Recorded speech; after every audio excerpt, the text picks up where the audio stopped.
Hello everyone, welcome to David's channel. Today I'm here with my lovely sister Julia, and I'm going to be interviewing her, and we're going to talk about art and her life. Alright, hello. Hi! How are you? I'm good. Thank you for having me on your channel, I'm honored. Oh yes, likewise. Alright, so I take it that you are an artist? You could say so. What kind of art do you like to do? Like to make?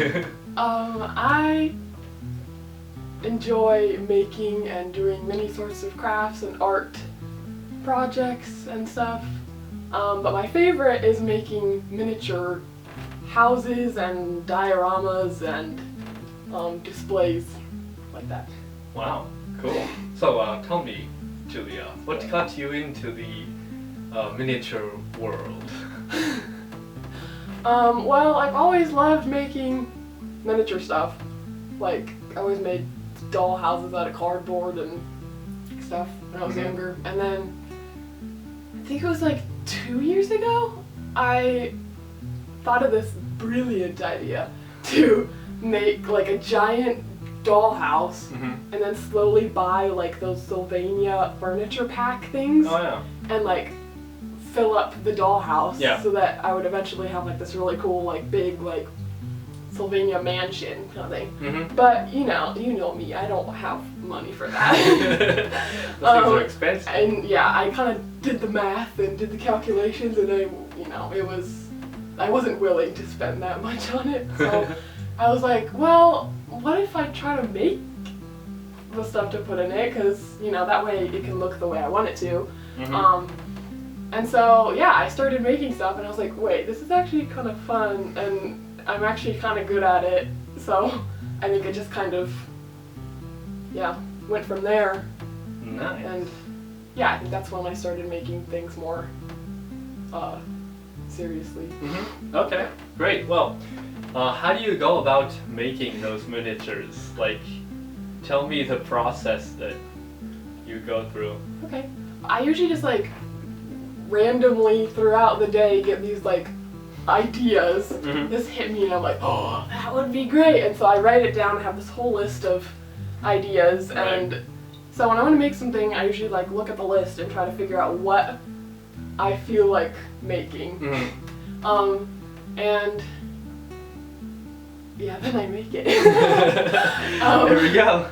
Yeah, there you have there's it. Like recycled stuff and some stuff that I buy and like stuff, and I try to use things that you wouldn't really think of to make things like, like a floss container. Right. Kind of looks like the back of a miniature toilet. Huh. I've been waiting for a floss container to open. Well, because you mentioned like that you recycle stuff and you use what you have. Yeah.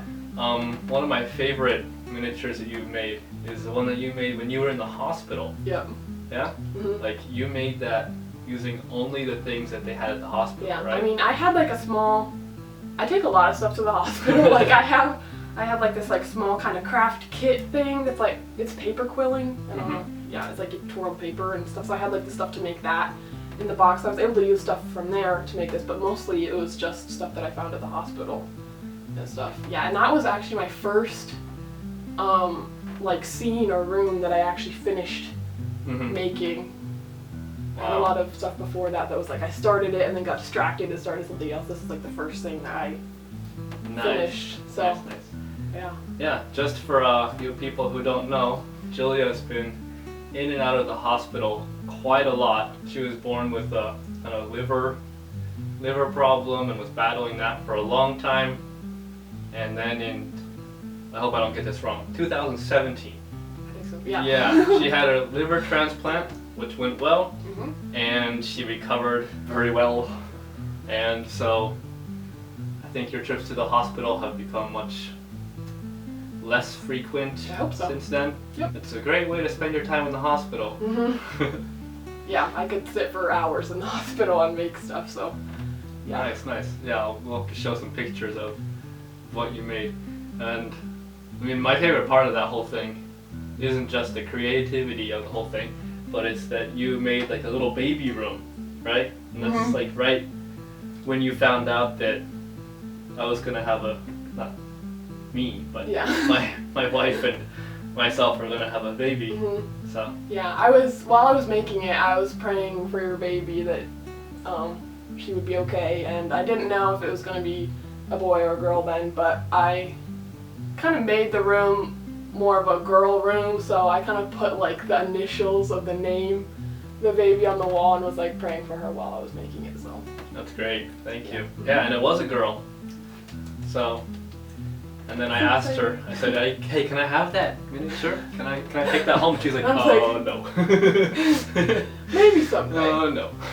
Maybe. I have like a bookcase that I'm trying to fill up with stuff that I make. So nice. If I'm always giving stuff away, I don't have anything to showcase. Yeah, that's true. That's true. Well, as you guys can see, then Julia has half of her left arm missing from birth, and you know that's never really stopped you from doing anything, has it? I don't think so. No. I try not to let it stop me. Yeah.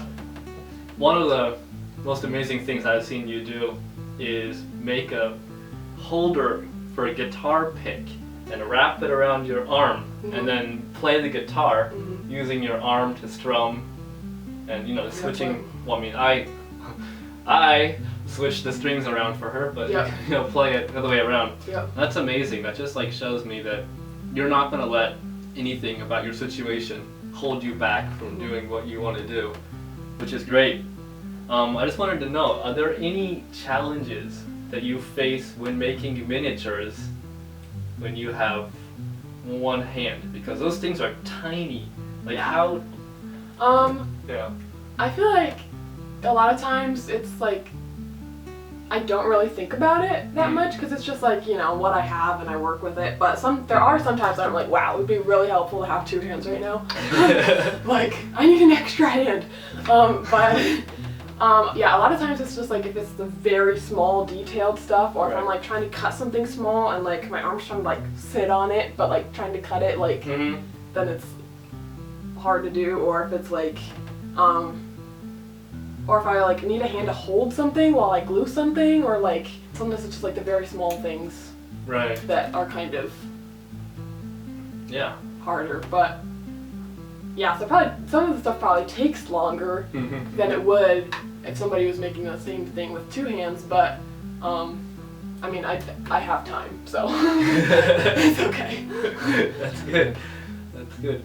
Yeah, I know most people probably couldn't make what you're making with two hands, so it's pretty amazing. Okay, so have there been any things that you like seriously can't do just using one hand when making miniatures? I haven't had that problem yet, but I feel like maybe when I start doing more crazy stuff, starting, you know, then I might have that problem, but I haven't. I don't think I've had that yet. Okay, yeah. Speaking of crazy things, if you want to see a video of me and of Julia and I making miniatures, then go check out her channel.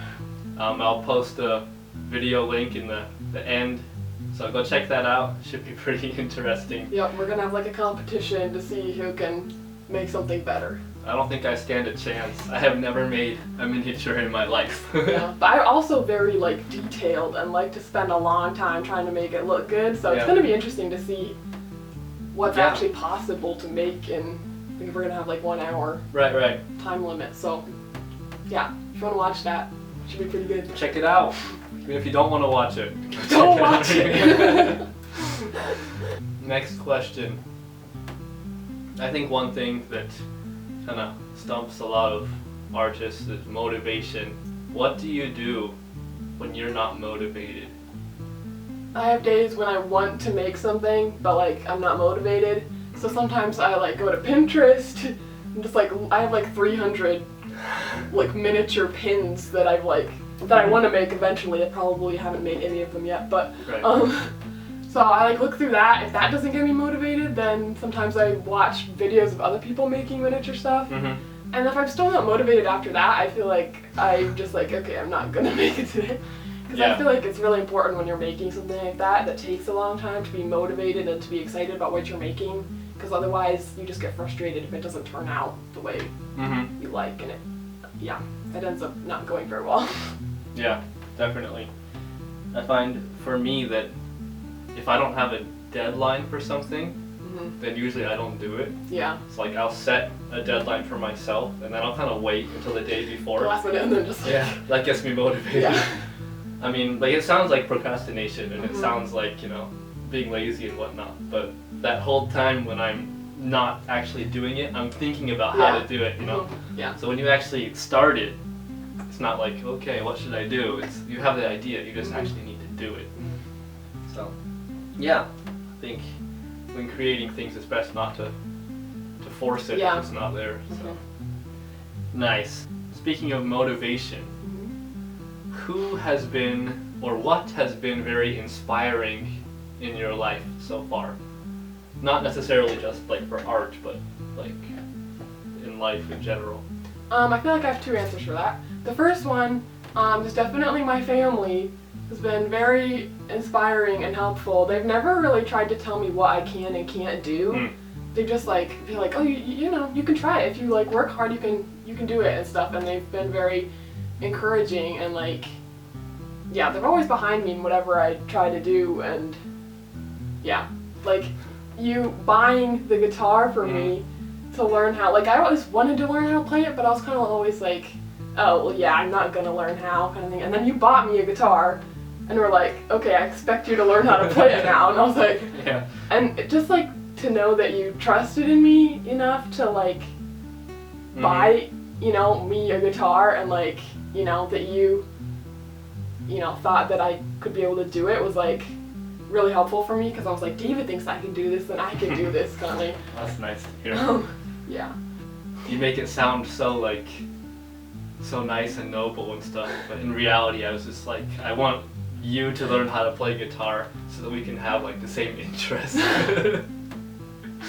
So I like playing guitar too, so you know. Yeah.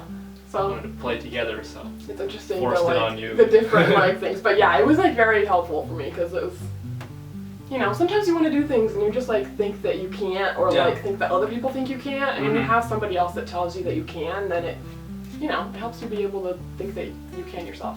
That's great. Well, I'm glad that worked. Yay. Alright, what's the second? The second person is Bethany Hamilton. Has really yes. inspired me in my life. Bethany Hamilton was a shark attack victim.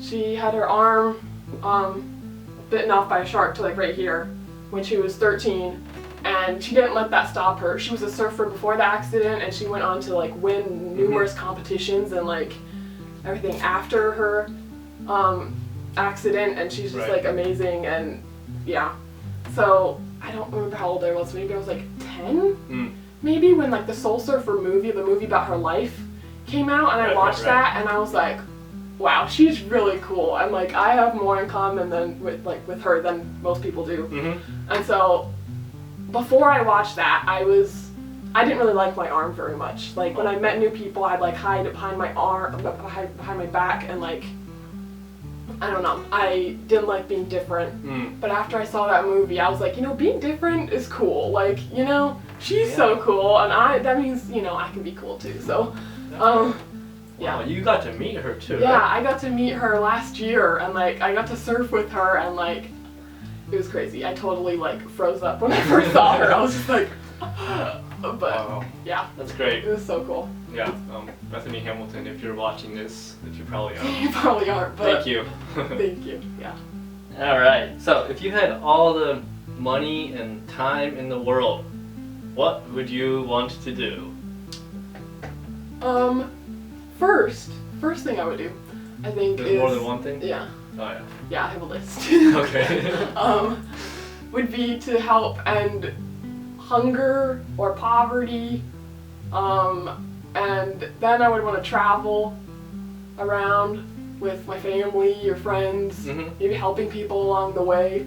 And then once I got back home, I feel like it'd be fun to open a like good quality craft store, but like with low prices.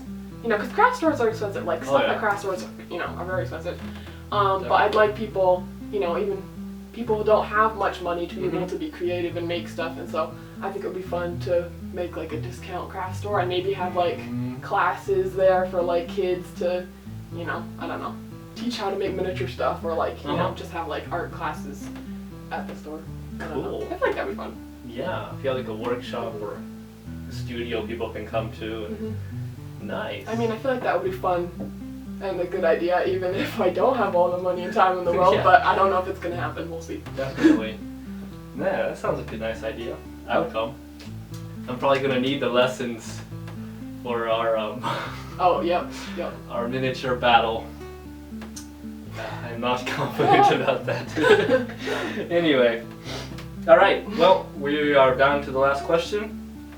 Do you have any projects that you're planning for now? Or are there any projects that you're in the middle of making now that you'd like to share with us? So like I said before, I have like a whole list of ideas. And I have some projects that I'm like in the middle of working on or started working on a long time ago that I'm just now trying to finish.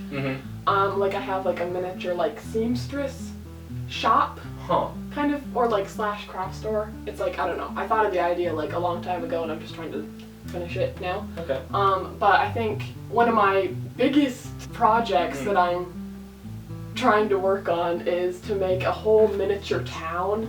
Wow. Like a western miniature town, like a pretty big scale like thing.